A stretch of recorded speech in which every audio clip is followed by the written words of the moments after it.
Today's story was written by Reddit user Revenantsghost. Iksu choked in fear and amazement at the black, hellish smoke that hung over the once great city of Eldrax. It permeated buildings and streets, seeding the puddles created by destroyed pipes and obsidian black. Even through his gas mask, the air tasted thick and acrid, starkly different from the floral and tropical air of Iksu's jungle homeland of Tashikan. Tashikan, like 3/8 of the entire world, was a colonial subject of the great empire of Eldrax. Iksu squinted through the dirty lenses of his mask, trying to make out the elegant malls and avenues he had seen in the postcards and pictures of Master Exor. Like many other Eldraxi, Master Exor had been a colonial official of the Empire, with an emphasis on had. Like their desolate capital, the Empire of Eldraxi, where the moon never sets, the greatest power to ever exist on the planet of Goxix was a pale husk of its former self. It had all started when the others descended from the stars. They had landed in the northernmost part of the Eldraxi home islands in great silver saucers, a lot like the plates Iksu used to serve Master Exor's food on. From these plates had spilled forth 5-legged pentapie-like walking machines that spewed fiery death from shielded portholes. Iksu had seen one before, destroyed thankfully, its chrome frame pockmarked with holes from the heavy artillery of an entire regiment. It looked a lot like the Pishtu from home, a small, vibrantly coloured 5-legged molluscoid that tasted sublime when grilled. Why was he thinking so much about food?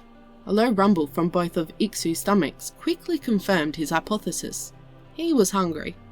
Their regiment, the newly raised Emperor's 122nd Territorial Tashikan Foot, had been marching for days on end with barely any rest or respite. They had been ordered forward by the Crown Princess, acting in place of the catatonic Emperor, as part of a desperate counter-offensive to retake the ruins of Eldrax. The city really held no more strategic or industrial value of any kind, but it was an important symbol, a display designed to give hope to a world quickly losing it in the face of the seemingly unstoppable others. Even Iksu, despite his position as a lowly Batman, understood the value of symbols.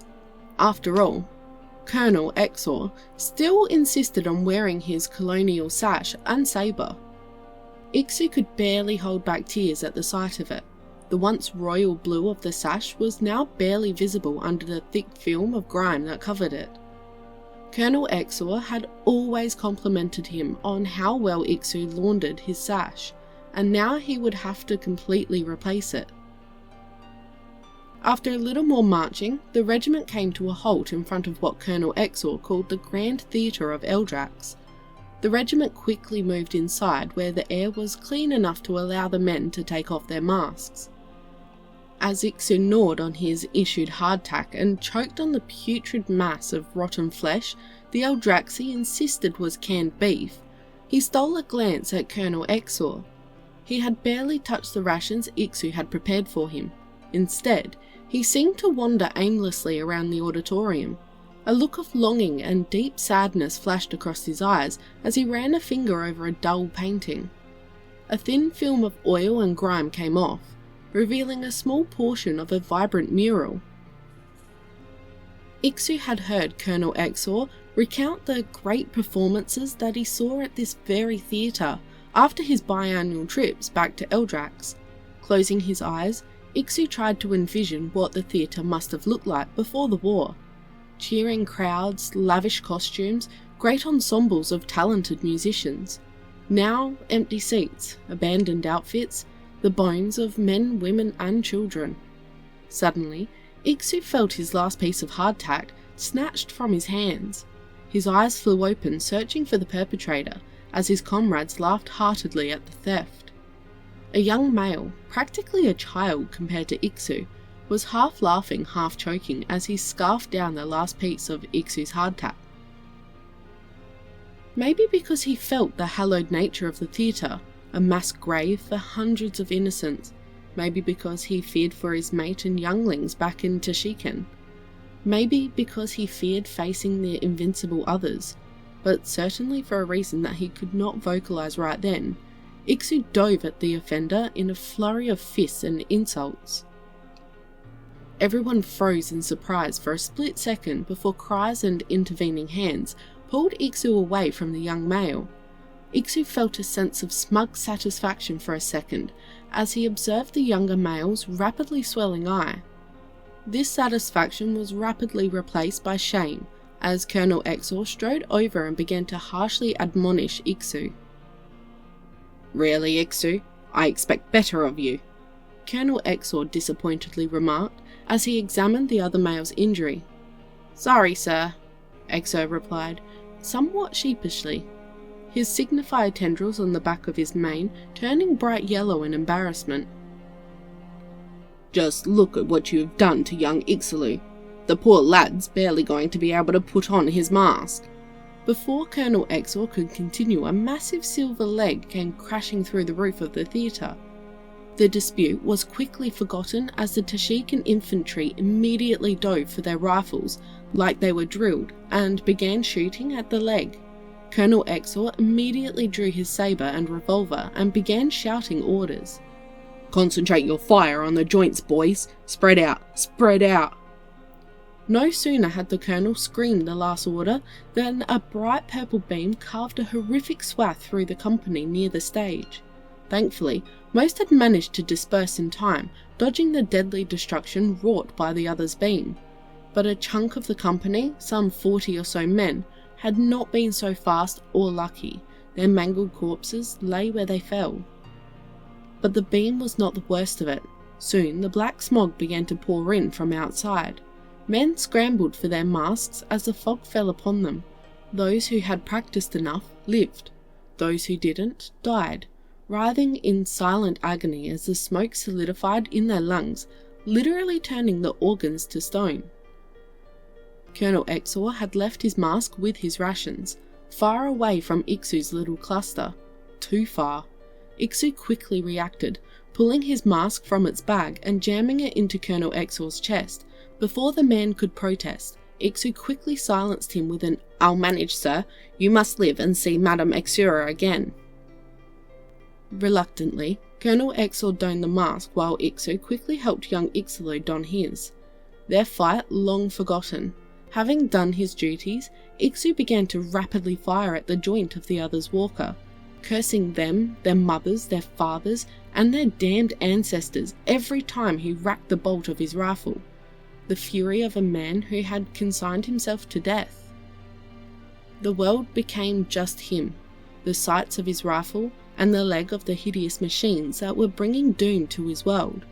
As the black closed in, Iksu relented for one brief second, thinking about his mate, Ixa, and his younglings. He silently prayed that Tashikan, half a world away, and shielded by the remnants of the Eldraxi High Oceans fleet, would be safe from the others. In his heart of hearts, facing the now invincible enemy, he knew it was a forlorn hope. Suddenly an impact to his chest jolted him from his thoughts. It was Colonel Exor slamming a mask, his mask as denoted by the decorative gold inlays, into Iksu's chest. The colonel had braved the gauntlet of beams that ravaged that portion of the theatre to retrieve his mask and give it to Iksu. "Quick, man, put it on before the smoke is upon us," came Colonel Exor's muffled yell. Iksu quickly donned the mask with practiced motions and joined the remnants of the regiment that Colonel Exor was leading in a retreat from the theatre. The Emperor's 122nd Territorial Tashikan Foot, all 3 companies that remained of the original 16, spilled out into the rubble-strewn square in front of the Grand Theatre of Eldrax. There they bore witness to a horrific sight.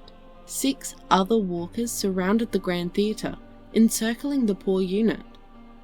With steel in his voice, Colonel Exor loudly commanded, "Regiment, form circle." The remaining men, Iksu included, quietly and calmly formed a circle, rifles pointed outward, menacing the invaders. daring them to approach. Next to Ixalu produced his bayonet and affixed it to the end of his rifle. For some reason, the hopeless action inspired Ixu to do the same. Soon, the entire regiment had fixed bayonets. The others waited for an almost imperceptible second longer than they should have. Maybe they were too busy laughing at the tiny little unit putting the triangles of steel on top of their little wooden rods that spat little lead bullets that did nothing to their walkers. Maybe they were admiring the bravery of these forlorn defenders, destined to die against an enemy they could never prevail against. Regardless of the reason, one of the walkers stepped forward, seemingly claiming the right to annihilate Ixu and his brothers out of some vestige of tribal tradition the others had preserved. A purple beam slashed through the half of a circle. It passed right by Ixu, coming so close that he could feel his hairs being singed to a crisp. Next to him, where Ixalu had knelt, nothing but black grass remained. "Up and at him, boys. Give him steel." At once, Ixu's fear and hesitation were washed away as Colonel Exor's commanding voice drove him into action. Ixu charged forward, firing his rifle wildly, futilely. "For Eldrax and the Emperor!" Once more, Colonel Exor's cries drove his men forward. Out of the corner of his eyes, almost concealed by the edge of Colonel Exor's mask, Ixu could see Colonel Exor sprinting forward at the head of the charge, sabre drawn, continuously squeezing the trigger of his empty revolver. From his lips, Ixu felt his own battle cry emerge, a guttural string of syllables and tones banned by the Empire of Eldrax upon the pain of death. "Taxvar! Witness me." To Ixu's surprise, his cry was matched by some 200 voices. Together they cried out in a last act of defiance, cursing the alien invasion that had pulled them so far from home and pulled their race to the brink.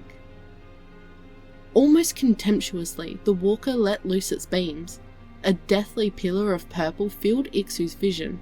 He squeezed his eyes shut, awaiting nothingness. But it was not to come. Instead, a bright blue screen, a dome, surrounded the devastated remains of the 122nd. Black angels soared down from the heavens. They would have been invisible by the blackened sky of Goxix, if not for the fact they punched holes of sunlight through the thick smog. Silhouetted in halos of sunlight, the angels soared down. Ixu nearly fell to his knees and prayed. Indeed, some of his more religious brethren did just that. Instead, Ixu watched in amazement as the black angels fell upon the others, with blades and blasts of blue light. Like the same that surrounded them, they felled walkers left and right. As Ixu traced the descent of the angels downwards, he soon realised one of the creatures stood in front of his unit, shielding them from the others. As he squinted through Colonel Exor's mask, Ixu realised with a shock that these avenging angels were made of metal, just like the others. A pang of fear stabbed at his chest. However, a mixture of reason and hope soon overrode his fears. These new others were clearly the enemy of the others. The new other in front of them had effortlessly brushed aside the seemingly invincible walkers with a burst of weapons fire from its back and a single slash of its great sword. Ixu could not help but marvel at the new other. It stood some 15 meters tall, nearly greater by half than the walkers of the others. Like Ixu, it stood on 2 legs with 2 arms, something that gave him great comfort compared to the alien forms of the others. As Ixu and other members of the 122nd stood marvelling at the incredible power of the new other now standing guard over them, its comrades quickly persecuted a one-side battle against the others. In mere minutes, the entire area around them had been cleared of the others and their spindly walkers, leaving the 122nd alone with their new guardian. Seeing the battle was over, Ixu looked towards Colonel Exor for direction. For the first time, even the Eldraxi officer looked lost. He was simply staring up at the new other with the same awe that Ixu was. After a brief period of inactivity, the new other suddenly began to move again, It deftly knelt down, bringing its hand up to its chest, which duly split open to reveal a small, goxicnoid-like figure. Like its machine, the figure was armoured in night black. Like Colonel Exor, the figure seemed to carry some kind of sabre at its hip. Now, on the ground, the figure approached Ixu in the 122nd with its hands raised, indicating it carried no ill intent. It passed through the blue dome that still surrounded the 122nd without a moment's hesitation. Seeing this, one of the privates gave the dome a solid tap, only to find it was, well, solid. Underneath Colonel Exar's mask, Ixu could feel his signified tendrils rapidly shifting colours. First surprise, the briefest period of arousal, and then a hefty amount of embarrassment. The squirming around him confirmed that his comrades had experienced the same sequence of emotions. The form-fitting armour of the new other prominently protruded in the shape of Goxi's eye and mammaries around the chest area. This was far above the stomach where Goxi's eye and females had their mammaries, but for soldiers who had been months away from women, and from a conservative society no less, the display had an unsurprising result. The new other stopped a respectful distance from the huddled remnants of the 122nd, hands still raised. In perfect Eldraxian, the new other began to speak, her, presumably, voice somehow amplified. "I am Captain Chantel Liu, Knight Commander of the Order of the Obsidian Komodo, 1st Expeditionary Fleet, Knights of Sol. By the power vested in me by the Solar Accords and the New Geneva Convention, I hereby offer your world the protection of the Federation of Sol." Captain Chantel Liu extended her hand, palm up, to Ixu, to the 122nd, to all of Goxix. "Do you accept?"